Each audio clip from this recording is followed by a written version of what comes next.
இத் என்ற எழுத்தை எப்படி பயன்படுத்துவீங்க? உதாரணத்துக்கு நான் என்றது மம, அதோட இத் சேர்ந்து எப்படி வாரது? மமத் என்று சொல்கிறாங்க. இதுக்கு என்ன பொருள் அப்படின்னு. இத்தன்றது என்ற விகுதி இருக்குதானே தமிழில், விகுதின்னு சொல்லுவோம்.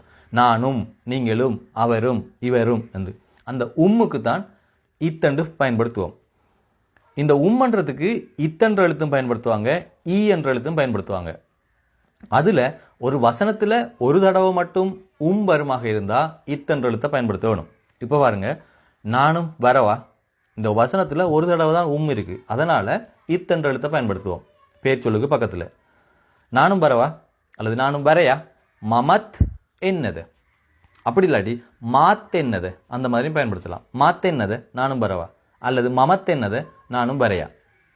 ஒயாத்தேனவாத நீங்களும் பாருங்களா, ஒயாத்தேனவாத நீங்களும் பாருங்களா. ஏத்தாவா அவரும் வந்தார், ஏத்தாவா அவரும் வந்தார். சேருத் கதாகரா, சேரும் கதைத்தார், சேர் உத். இந்த இத்தன்றது சில சொற்களோடு சேரும்போது உத்தண்டு மாறும்.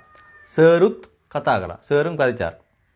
பிமலுத் ஆவா, பிமலும் வந்தான், பிமலுத் ஆவா, பிமலும் வந்தான். அந்த மாதிரி இந்த என்றது ஒன்றுக்கு மேற்பட்ட தடவைகள் ஒரு வசனத்தில் உம்மண்டு வருமா இருந்தால் அதுக்கு நாங்கள் என்ற எழுத்தை பயன்படுத்த வேணும்.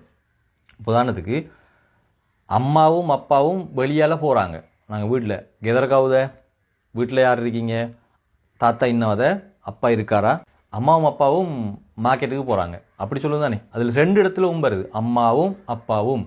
அப்படி சொல்கிற டைமில் இந்த என்றதுக்கு என்ற எழுத்தை பயன்படுத்த வேணும். ஒன்றுக்கு மேற்பட்ட தடவைகள் ஒரு வசனத்தில் வருமாக இருந்தால் என்ற எழுத்தை பயன்படுத்த வேணும்.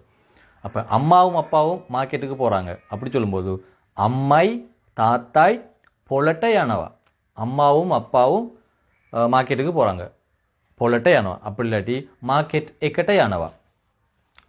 நானும் நீங்களும் சந்தித்தோம், நானும் நீங்களும் சந்தித்தோம். மாய் ஒயாய் ஹம்பெலா கத்தாகரா, சந்திச்சு கதைச்சோம். நானும் நீங்களும் ஹம்பெலா கத்தாகரா, நானும் நீங்களும் சந்திச்சு கதைச்சோம். அக்காய் நங்கி செல்லம் கரணவா, அக்காய் நங்கி செல்லம் கரணவா, அக்காவும் தங்கச்சும் விளையாடுறாங்க. இந்த மாதிரி என்று சொல்கிறதுக்கு இத்தன்ற எழுத்தும் பயன்படும், என்ற எழுத்தும் பயன்படும்.